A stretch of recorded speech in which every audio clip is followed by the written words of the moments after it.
네, 조금 전 문 대통령이 22회 바다의 날 기념식에 참석해 기념사를 했다고 하는데요. 현장으로 함께 가보시겠습니다. 존경하는 국민 여러분, 전북도민과 군산시민 여러분, 그리고 해양수산 종사자 여러분, 생일 2회를 맞은 바다의 날을 진심으로 축하합니다. 통일신라시대 장보고 대사가 청해진을 설치한 날이 바로 오늘입니다. 청해진을 중심으로 동북아시아의 해상권을 장악하며 해양강국으로 명성을 떨쳤던 시절이었습니다. 이러한 역사적 배경과 134만 해양수산 종사자 여러분의 희생과 헌신으로 오늘날 대한민국은 세계 12위권의 해양강국으로 도약할 수 있었습니다. 보유 선박수 세계 5위, 컨테이너 물동량 세계 4위의 해운항만 산업은 수출 물량의 99.7%를 책임지며 우리나라를 세계 6위의 수출 대국으로 키워냈습니다. 영해와 배타적 경제 수역을 포함한 우리 바다의 면적은 육지의 4.5배에 이르며 태평양 심해저 남극과 북극까지 외연을 넓히고 있습니다. 다시 한번 김영석 해양수산부 장관을 비롯한 134만 해양수산 종사자 여러분의 노고에 깊은 감사를 드립니다.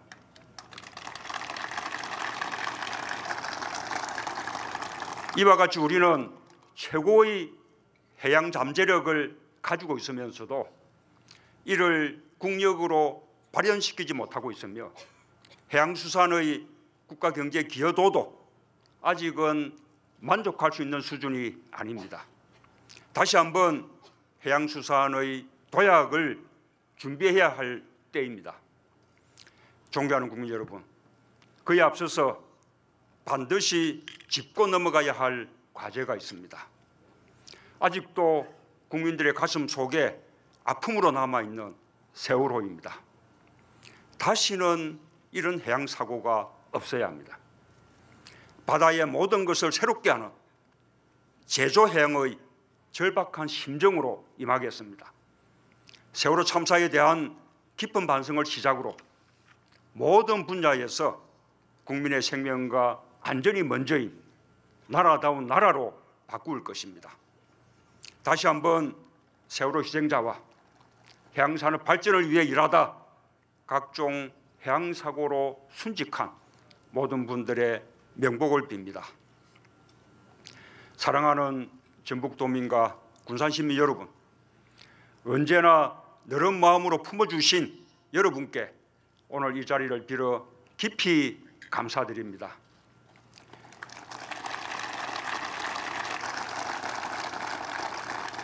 전북의 친구가 되겠다는 약속 반드시 지키겠습니다.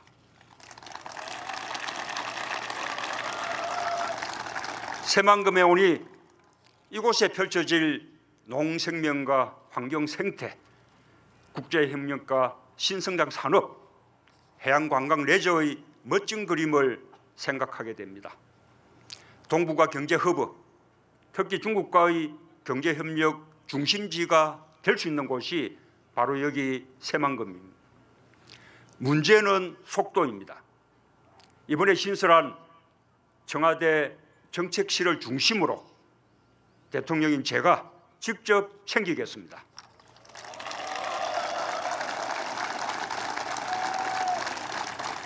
매립도 필요한 부분은 공공 매립으로 전환해서 사업 속도를 올리겠습니다.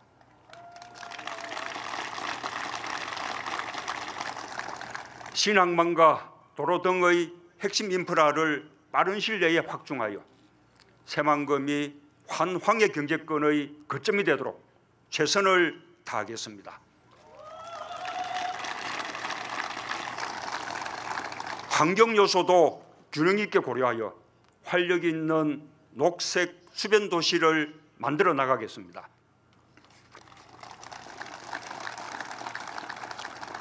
존경하는 국민 여러분, 그리고 해양수산 종사자 여러분, 오늘 저는 바다에 대한 새 정부의 약속과 다짐을 말씀드리고자 합니다. 먼저 해양수산을 대하는 정부의 관점을 바꾸겠습니다. 역사 이래 바다를 포기하고 강국이 된 나라는 없습니다. 특히 삼면이 바다로 둘러싸인 우리나라에게 바다는 안보이자 경제이며 민생입니다. 먼저 해양 주권을 반드시 지켜내겠습니다. 새 정부는 강력한 해양 경제력과 해군력을 바탕으로 명실상부한 해양 강국으로 입지를 굳건히 하겠습니다. 우리가 처한 안보 현실 속에서 국익과 튼튼한 안보를 함께 얻기 위해서는 바다로 과감히 눈을 돌려야 합니다. 바다를 통해 우리 안보를 든든히 하고 바다를 통해 우리 경제가 단단해져야 합니다. 과감한 투자로 국가 해양력을 한 단계 도약시키겠습니다.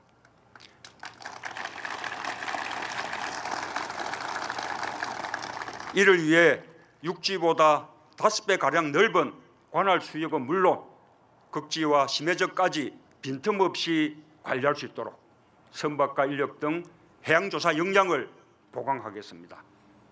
해양력의 원천은 과학기술입니다.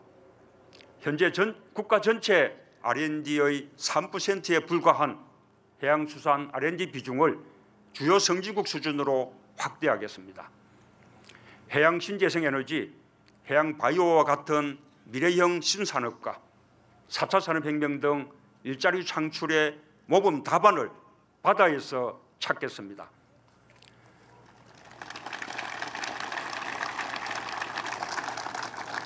또한 국방 예산을 GDP의 3% 수준까지 높여나간다는 목표 위에서 해군 전력에 대한 투자도 대폭 늘리겠습니다.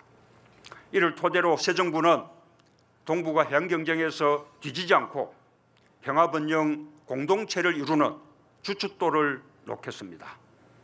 민생을 위협하는 외국 어선의 불법 조업은 강력히 대응하겠습니다. 해양 안보를 위협하는 그 어떤 세력도 우리 바다를 넘보지 못하도록 하겠습니다. 다음 과제는 우리 바다를 살리는 일입니다. 기후변화와 자원 감소로 병든 우리 바다를 되살리겠습니다. 기후변화로 인한 바다 생태계 변화가 가장 빠른 곳이 한반도 주변 해역입니다. 수온과 해수면 상승 속도가 세계 평균보다 빠르고 연근의 수산물 생산량은 지난해 처음으로 100만 톤 밑으로 떨어졌습니다. 새 정부는 우리 바다를 살리기 위한 모든 수단을 강구하겠습니다.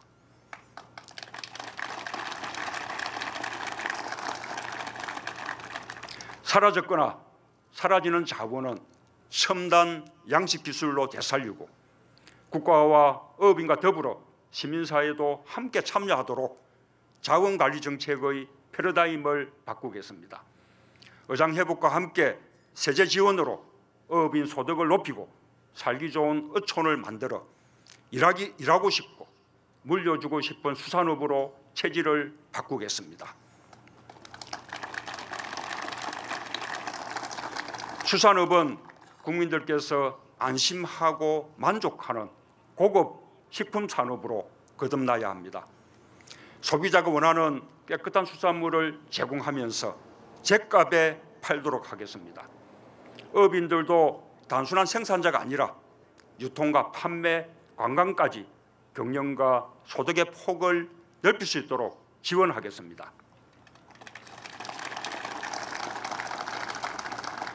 다음으로 해운조선산업을 살리겠습니다. 해운조선산업은 국가 경제 핵심의 한 축이며 전시에는 육해공군에 이어 제4군의 역할을 하는 안보상으로도 매우 중요한 국가기관 산업입니다. 우리 해운조선산업은 이미 세계 최고의 경쟁력을 갖추고 있습니다. 그 경쟁력을 살릴 수 있도록 체계적이고 안정적인 금융 지원을 위해 한국해양선박금융공사를 설립하겠습니다. 산업 정책적 고려 속에서 해운조선 산업을 살릴 수 있도록 정부가 먼저 노력하겠습니다.